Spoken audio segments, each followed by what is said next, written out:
আসসালামু আলাইকুম। সবাই কেমন আছো প্রিয় ভাই ও বোনেরা? আশা করি আল্লাহর রহমতে সবাই ভালো আছো।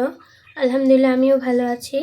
আজকে খালাতো বোন ভাই মেয়েকে নিয়ে ঘুরতে চলে এসেছি আমাদের 30 ফিট।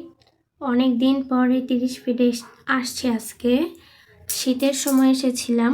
যে ব্লগ ভিডিও এখন আমি তোমাদের মাঝে শেয়ার করতে পারিনি, কারণ আমি শুধু ভিডিও করতেই পছন্দ করি, কিন্তু এডিটিং করতে আমার খুব বেশি বিরক্ত লাগে।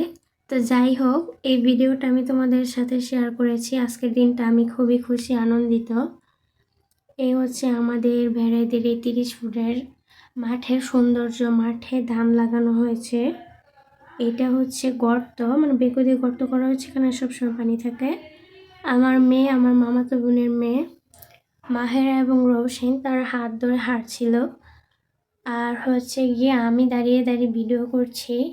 তারা দুইজন কিন্তু একে অপর থেকে অনেকটা বড় ছোট, কিন্তু দুজন মিলেমিশে ঘোরাঘুরি করছে আর বাসাও দুজনে খেলাধুলা করে। তার মাঝে মাহেরাকে আমি একা রাখলাম একটু ভিডিও করার জন্য। তো আমার মা সামনে সামনে হাঁটছে, আমি যেভাবে বলছি। তো এখন আমরাও সামনে যাব। এখন কিন্তু তেমন একটা শীত নেই, সন্ধ্যা হয়ে আসছে, এই কারণে মনে হচ্ছে কুয়াশা কুয়াশা ভাব। এখন আমাদের 30 ফুটের কাজ চলতেছে, যে কারণে 30 ফুটে খুবই মানুষজন কম। এটা ছিল রেস্টুরেন্ট, এখন আর নেই।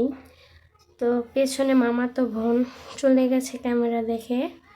আর হচ্ছে আমার ভাই, আমরা চলে যাচ্ছি সবাই বাসায়, কারণ সন্ধ্যা হয়ে গেছে, আজান দিয়ে দিবে এখনই। তো আমার ভিডিওটি কেমন লেগেছে অবশ্যই কমেন্ট করে জানাবে। সকলে ভালো থেকো, আল্লাহ হাফেজ।